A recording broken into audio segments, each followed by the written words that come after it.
Any health-related information on the following show provides general information only. Content presented on any show by any host or guest should not be substituted for a doctor's advice. Always consult your physician before beginning any new diet, exercise, or treatment program.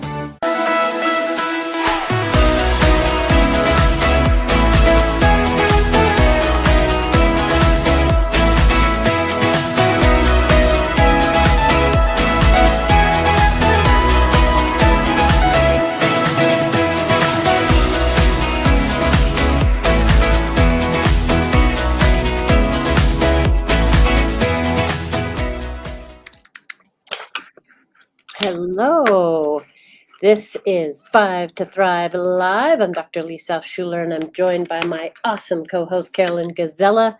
Karolyn, how are you today? I am doing great, Lise. How are you? A little bit frazzled, to be honest. I've been on time all day, which is a little unusual for me, as you may or may not know. And then right until now, that was a little bit late. And so, I could not have a perfect track record today. It just didn't work out. Yeah, that's okay. Well, it's after the holiday and you're easing back in, and I totally get it. I totally get it. Well, I appreciate your grace. Thank you. You bet. Okay, so what is our topic today, Lise? We are going to talk about the liver, and I love this topic. I have a little confession to make, which is that if I had chosen not to become a naturopathic physician, and if I had further chosen not to specialize in naturopathic oncology, I think I might have specialized in hepatology, which is the study of liver disease, only because the liver is so fascinating and so integral to our health and well-being. And I think that particularly in the world in which we live, where there's so many toxic insults, the liver has become even more and more important. So we're going to dive in and talk about the liver. I love this topic. But first, let me go ahead and thank our sponsors. So let's begin with Amuse, a unique patented postbiotic that gives your immune system a key advantage. Amuse is an ingredient in many immune-supporting dietary supplements. Look for Amuse on the label or go to amusehealth.com for more information. Also, Cognizin Citicoline, which is nature's way of keeping the brain's energy-producing centers firing on all cylinders. If you're looking for a way to enhance your brain function, including memory, focus, and attention, look for Cognizin on the label or go to cognizin.com for more information. Pro Thrivers Wellness Brain is a product that contains Cognizin as well as other brain-supporting nutrients and herbs. You can find Pro Thrivers Wellness Brain online at pureformulas.com. There's also Pro Thrivers Wellness Sleep, which combines higher dose melatonin and other sleep-supporting natural ingredients specifically designed for thrivers. You can also find Pro Thrivers Wellness Sleep at pureformulas.com. And Dr. Ohhira's Probiotics, it's a best-selling probiotic for more than 30 years, and it contains 12 probiotic strains that are shelf-stable, so no refrigeration is required because of a unique 3-year fermentation process. It's a very effective probiotic. Learn more at drohhiraprobiotics.com. Yes, indeed. We love our sponsors. And Karolyn, you know what? I'm going to have you start us off because I bet in preparation for our show tonight that you've stored up some fun facts about liver function. So lay it on us. What you got? Oh my gosh. I'm with you. I think the liver is really fascinating. I think one of the most fascinating facts about the liver is that if part of it is removed or damaged, it actually grows back to its original size. Now that's fascinating. But here's the thing that I didn't know, Lise. It's also constantly renewing itself. So no matter how old you are, most liver cells are replaced every 3 years. It's like getting a new liver every 3 years. Now that's really cool. It's also the largest solid organ in the body, but it's also considered a gland because it produces hormones and other chemicals. The liver is involved in more than 500 different critical functions in the body, everything from filtering toxins to regulating blood sugar levels and a lot more.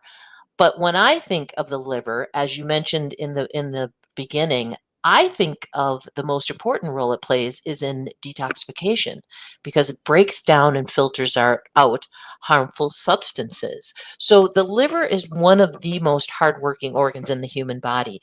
So I think this is a fascinating organ, and I'm wondering, Lise, did I miss anything? And I heard you say, about the Yeah, I didn't know that the liver regenerated itself basically within every 3 years. That's very interesting to me. And I think that that's probably true unless a certain degree of disease sets in and it gets scarred, or yes, what we call fibrosis. But that's so interesting. So yeah, that was my So yeah. yes, let's see what else. There's these cells in the body called macrophages. They're like the roving eyes of the immune system. So they're constantly on the alert for threats, and many of them sit out in organs and tissues. And 80% of those cells are in the liver. They're called Kupffer cells in the liver. So Mhm. that makes the liver really important in our immune functioning, both in terms of identifying threats, but interestingly, the role of the immune system in the liver has a lot to do with controlling an overactive immune response, so reducing sort of an immunoinflammatory response. And you mentioned the liver is very active metabolically. It has to do with maintaining our iron levels. It plays a role in vitamin A storage. It has a very lot to do with blood sugar regulation and fat distribution and fat metabolism. So it's actually very integral to kind of energy production and nutrient homeostasis. Mm. So, with that all being said, the liver's clearly got its fingers, so to speak, in a lot of pies. So, where should we go next?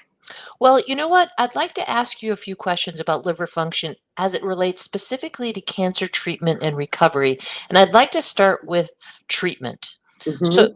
why is liver function so important during cancer treatment? So, chemotherapy, especially, is a toxic. Usually, it carries quite a bit of toxicity with it, so it needs to be detoxified. And the toxicity is something we rely on. We want it to be toxic to cancer cells, but of course, the toxicity to healthy cells can be problematic. So, the liver is very important to help manage some of that toxicity, help kind of clean up some of the inflammatory residual toxic reaction. It's also true that most of the chemotherapeutic drugs are what we call lipophilic, so they're fat soluble, which means they are readily taken up by the liver. So when people are getting chemotherapy, the majority of people, like over 80% of people getting during the time of chemotherapy, because all that uptake in the liver, their liver gets a little bit inflamed, and it's a condition called steatosis. And this is something that's reversible, but during the time that the liver is um, overwhelmed, let's say, with some of the toxic chemical metabolism and this fatty deposition that happens in the liver, that can impede liver function. So then, when people are getting chemotherapy, because their liver's under duress, basically all the other things the liver does, maintaining blood sugar, maintaining fatty acid balance, maintaining iron stores, maintaining immunity, all of that becomes somewhat compromised. So that's why the liver and liver health and supporting liver is so critical during chemotherapy. Okay, perfect. And before we get to those practical strategies, what about after treatment? How can the function of the liver influence recovery and healing from cancer?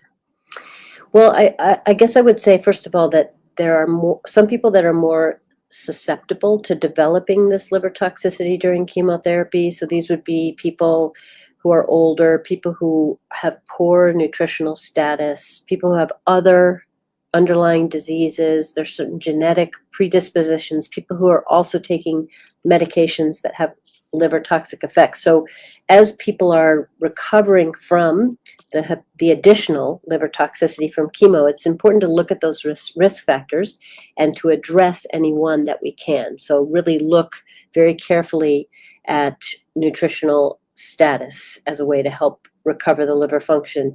Look very carefully at whether there might be some other drugs or diseases that could be modified.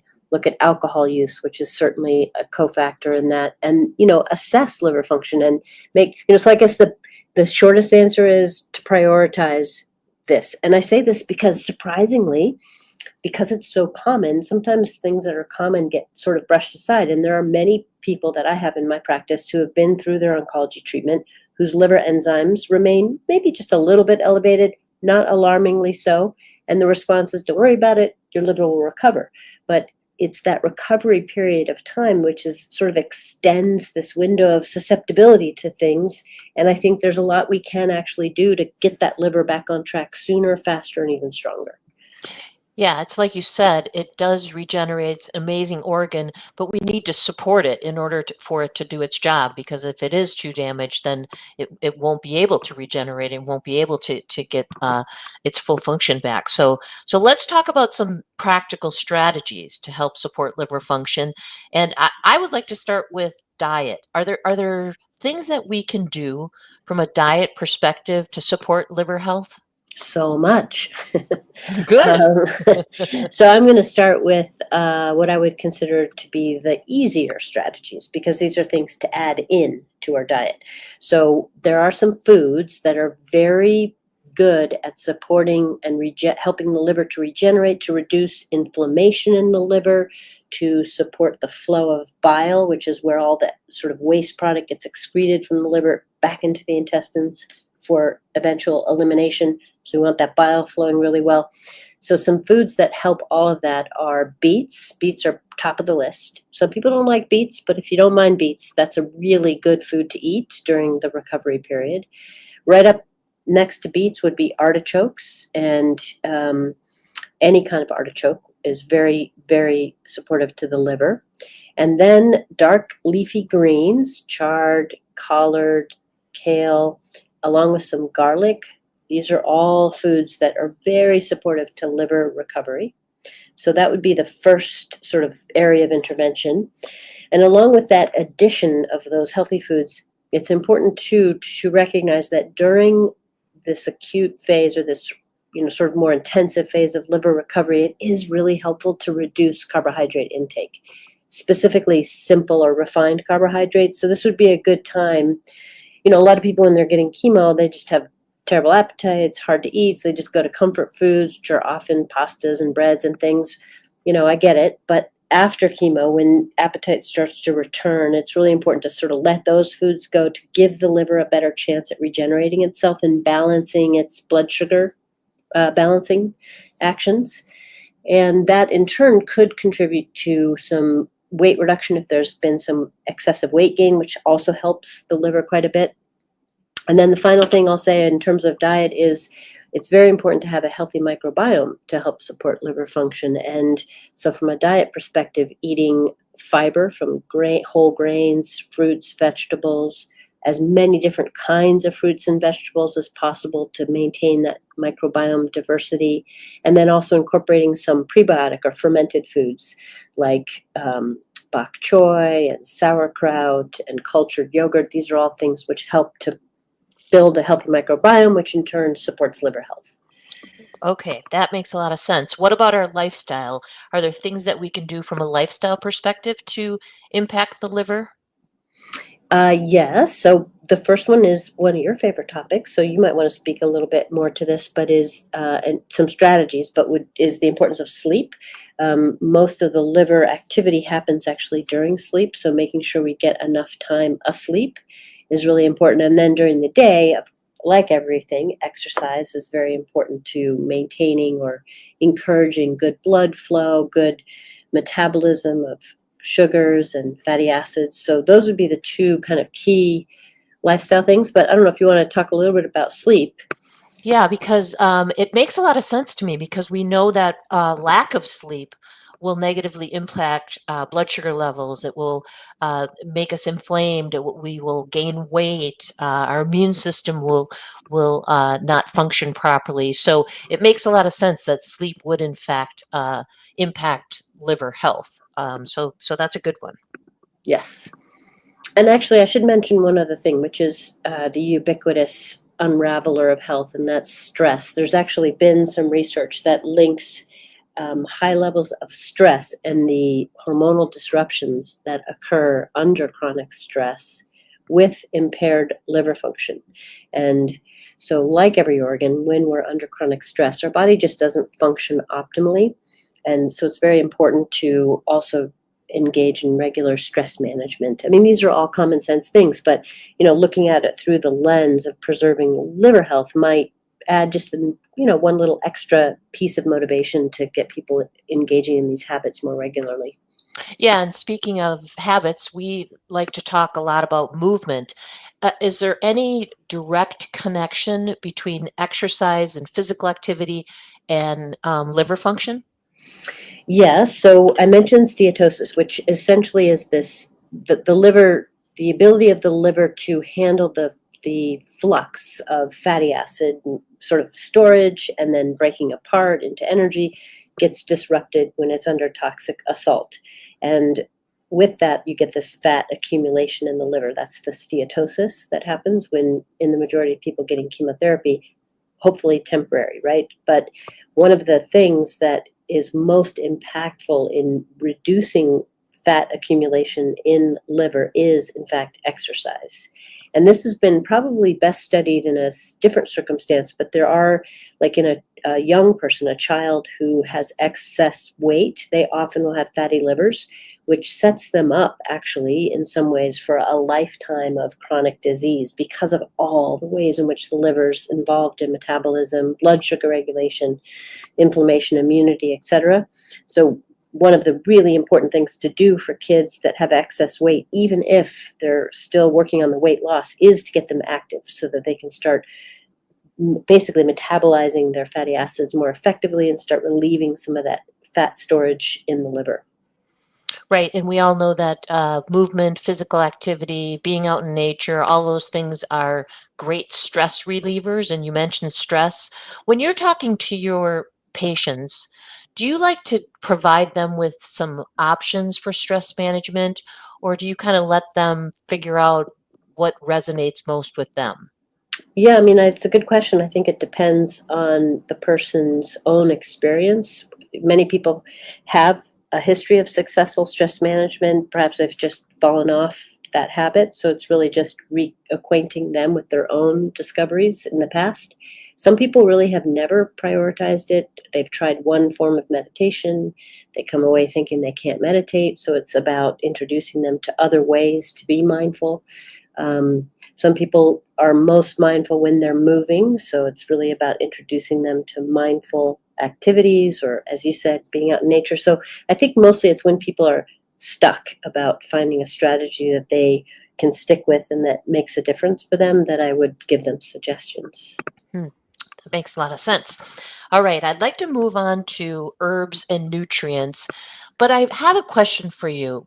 Do you have like an overarching philosophy when it comes to utilizing herbs and nutrients for liver health? Are there some general rules that you follow or just some philosophies that you have regarding using supplements?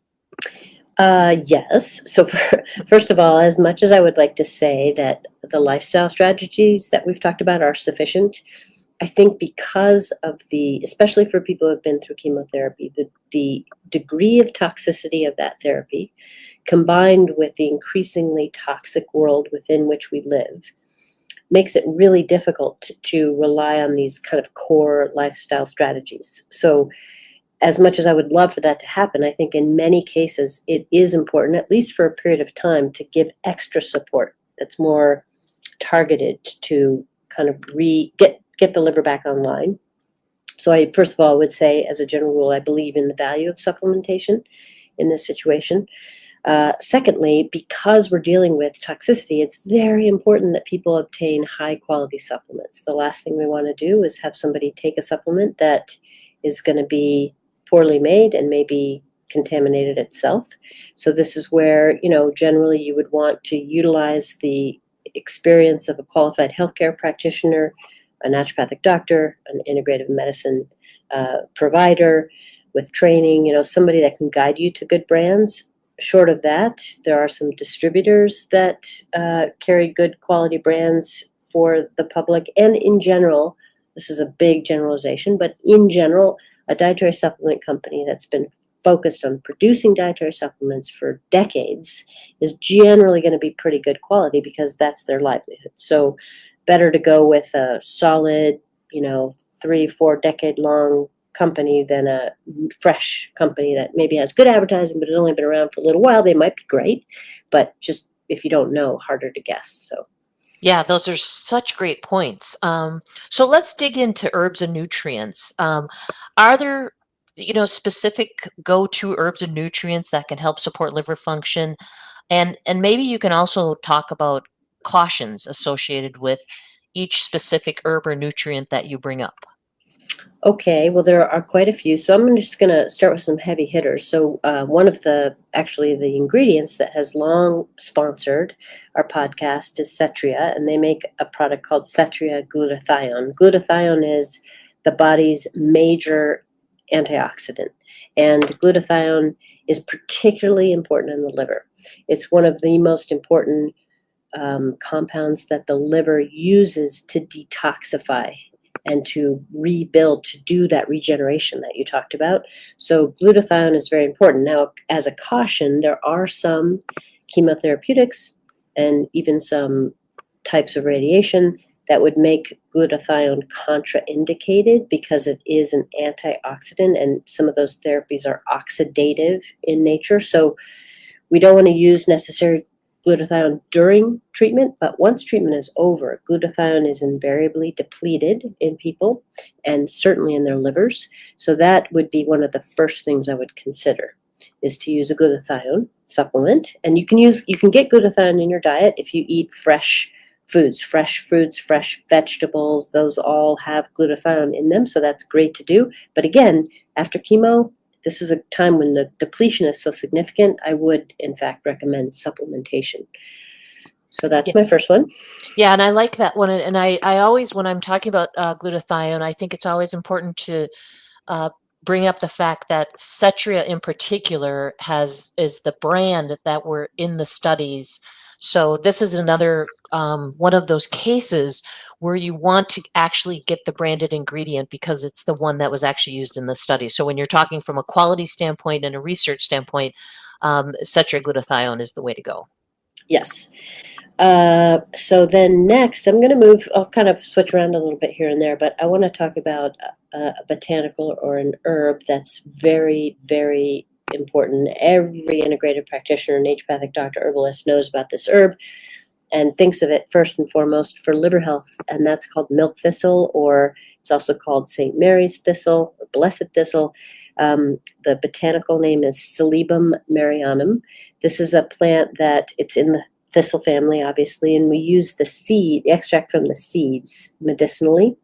And this is basically a nature's engineered solution to poor liver health.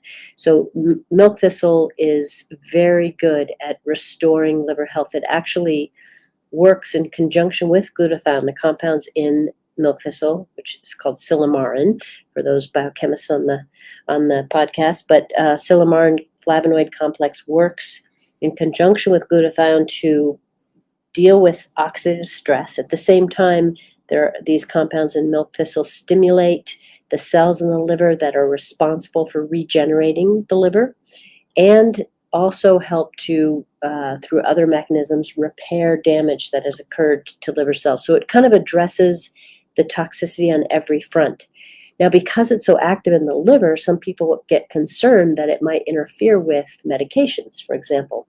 But it's actually been studied in human, what we call pharmacokinetic studies. These are studies in human volunteers where they give the human volunteer a drug which the researchers know is metabolized through the liver, and that things that might interfere with its metabolism would therefore affect the marker of these drugs, the metabolites of these drugs. And in those studies, milk thistle does not interfere with those drugs. So it's considered to not have clinically relevant drug-herb interactions, even though in the preclinical, the studies in the Petri dishes, you see those interactions. So it gets confusing. Patients are given confusing messages about this. But I want to be very clear that what's studied in the Petri dish is not what the liver sees, because like every botanical, you ingest a botanical, then your microbiome munches on it, and then you kind of absorb components of it, which is different than what's studied in the Petri dish. And once it gets into that form, plus the amount that you're taking, it just doesn't produce interference. So that's kind of one myth I'd like to clear up because it's such an important herb for restoring liver health. Yeah, and the research is just phenomenal with milk thistle. Yes. Let's see, what else? Well, there's so many other things, but let me just say that one of the things that people may not realize is that so this is a little bit of a rabbit hole, but bear with me just for a moment. So one of the other functions of the liver that's really actually critical to its detoxification properties, its metabolic properties, is a process called methylation. And methylation happens in every cell in our bodies, but it's particularly important in the liver. And so methylation, when people don't have effective methylation, then all those functions suffer. And of course, if somebody has this chemotherapy-induced liver toxicity, they're going to have some methylation defects, temporary. But we can kind of get methylation back online by making sure that the nutrients that process requires are in supply. So one of the other strategies to help regenerate liver function is to provide these methylation cofactors, which include B vitamins. There's an amino acid called, what we call the methyl donors, but choline and methionine. These are all things that can be very helpful for a period of time after chemotherapy to help the liver recover its methylation properties. Yeah, so would that be, when we're talking about an ingredient, would it be SAMe? So SAMe is another methylation cofactor, or provides a methylation cofactor. So yes, SAMe, and you'll see that a lot in liver support formulas and used for liver support for this reason. So yep, that's a good one. Okay, cool. Okay, what else do you have? I think we have time for like maybe one more. One more? Oh, I got more than that. Okay. Well, I think I'm going to go with carnitine. So carnitine is something that is involved in fatty acid oxidation. So remember that what's happening in part in the liver is that you have this excessive triglycerides that's the storage form of fat that's in the liver. So the liver has to break that apart, and that process is called beta oxidation. They have to free up those stored fatty acids into free fatty acids that can be used to make energy. And part of that process involves carnitine. So carnitine is necessary to take those fatty acids and put them into the mitochondria where they're made into energy. So carnitine is very helpful in improving the beta oxidation of fatty acids in the liver, which means that it's going to help the liver get rid of this excessive fat, which is what's compromising the function in the first place. So carnitine is quite important as well. Okay, so we have 1 minute, and so I'm going to let you list like one or two more, but don't explain why. That's all you get. Okay, I'm going to break your rule just a tiny bit. I'll do a short explanation. So turmeric root, just like milk thistle, is a very good liver antioxidant. We'll just peg it that way. So I'll put that in there. And then my last one, I'm going to give another shout out actually to one of our sponsors, and that's Dr. Ohhira's probiotic, which is kind of a pre and a probiotic combined together because of their fermentation process. And again, I want to stress the importance of a healthy microbiome in helping the liver regenerate its functionality and not imposing more inflammatory insult on the liver. So a probiotic, prebiotic mix like that would be helpful as well. Yeah, great. Those were great ones to end on. Well, thank you, Lise. This has been a great show. I really appreciate you giving us this information. Well, thank you, Karolyn, and I thank you for your questions, as always. And I'd also like to thank our sponsors, Pro Thrivers Wellness Sleep Formula, Immuse Postbiotic to give your immune system that extra boost, Cognizant Citicoline to help enhance memory, focus, and attention, and Dr. Ohhira's award-winning shelf-stable probiotic, and of course, Cetria Glutathione for your liver antioxidant. And may you experience joy, laughter, and love. It's time to thrive, everyone. Have a great night. Have a great